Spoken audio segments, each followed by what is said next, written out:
Hi guys, ako si Yel ug mao ni ang akong life vlogs.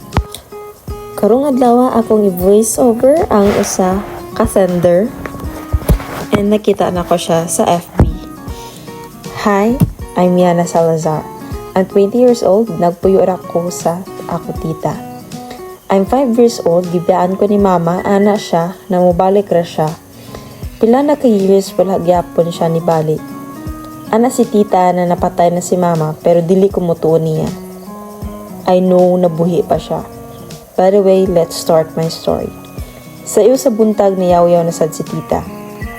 Yana, pagmata na uroy diha, murag ka magsenyorita. Ana niya sa galagot. Sige tita, ana na ko sa iya. Kapuya ani oy. Agpas diha, sagit ni tita. Ug iya ko gisagpa. Murak ka magtagiya anis balay, dugay kaayo mo mata, huna-una,